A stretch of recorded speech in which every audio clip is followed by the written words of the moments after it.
We treat money management as a hard science, much like physics or engineering, a discipline governed by rigorous data, precise formulas, and intellectual pedigree.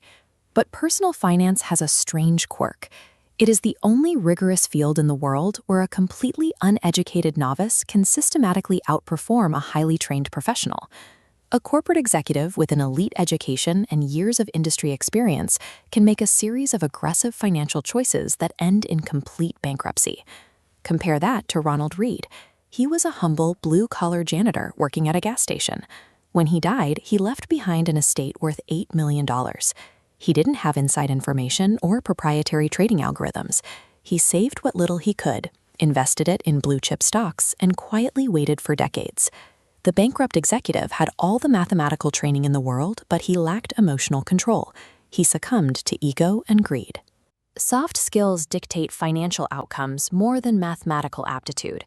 To understand why some fortunes grow while others vanish, we must perform an autopsy on human behavior. The first behavioral blind spot we face is our inability to acknowledge the massive role that external forces play in extreme success. In 1968, Lakeside School in Seattle used the proceeds from a rummage sale to buy a computer. At a time when most university graduate programs didn't have access to one, a group of 8th graders could toy with a mainframe after class. In 1968, there were 303 million high school-aged kids in the world. About 18 million lived in America, down to 270,000 in Washington state, down to 100,000 in Seattle area. Only 300 of them attended Lakeside School. Bill Gates is incredibly smart and famously hardworking, but he also had a literal 1 in a million head start. Without Lakeside, there is no Microsoft. Now consider Kent Evans. He was Gates' best friend, and by Gates' own admission, the best student to the class.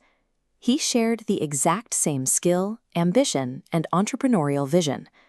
Kent Evans died in a mountaineering accident before he graduated high school.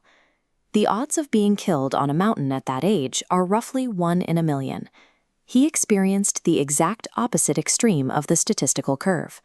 Luck and risk are the exact same force working in opposite directions. You cannot judge anyone's financial outcome without recognizing that individual effort is constantly being warped by random chance. If luck and skill can get you to the top of the mountain, what behavioral flaw brings you crashing down? Rajat Gupta started his life as an orphan teenager in Kolkata. Decades later, he was the wildly successful CEO of the consulting firm McKinsey. He was worth an estimated $100 million. But Gupta sat on the board of directors at Goldman Sachs. Surrounded by billionaires and private equity tycoons, his $100 million suddenly felt small. The ceiling of social comparison had shifted. Desperate to join the billionaire class, Gupta took a phone call during the 2008 financial crisis, learned of a massive pending investment from Warren Buffett, and illegally leaked the information to a hedge fund manager for a quick profit. He went to prison. He threw away a flawless reputation, unimaginable prestige, and his personal freedom for money he absolutely did not need. This is a pattern. Before his infamous Ponzi scheme, Bernie Madoff ran a highly profitable, perfectly legitimate market-making firm that legally earned millions of dollars a year.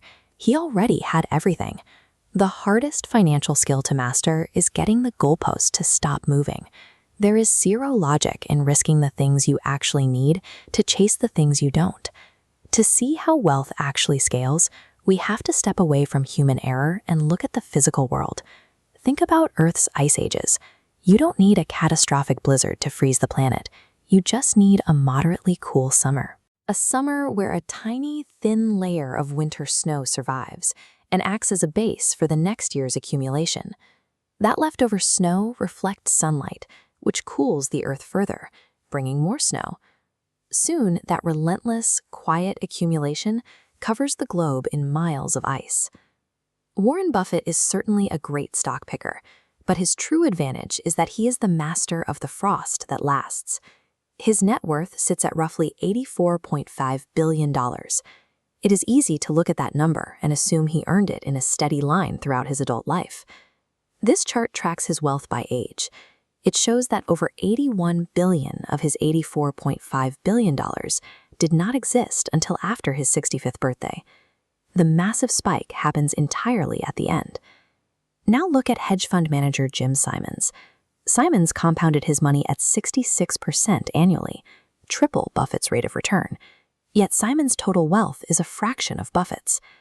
The math is entirely driven by time. Simons didn't find his investment stride until he was 50 years old. He simply lacked the 3/4 of a century of compounding time that Buffett weaponized. Extreme wealth rewards endurance over peak performance. Consistently good returns, maintained over an unbroken timeline, generate results that simple arithmetic cannot predict. We judge financial outcomes without acknowledging luck. We poison our own success by endlessly moving the goalposts. And our brains are terrible at grasping the exponential math of compounding time. The behaviors we've traced, from the janitor's patience to the executive's greed, were logical within the specific worlds those people inhabited. We aren't crazy. We are simply navigating a complex psychological maze. The real danger lies in assuming the game never changes. Acquiring wealth requires optimism, risk-taking, and aggressive ambition, but keeping wealth requires the exact opposite. Getting wealthy is incredibly hard. But surviving your own success, learning how to keep it, is the hardest game of all. And that's exactly what we'll cover in part 2.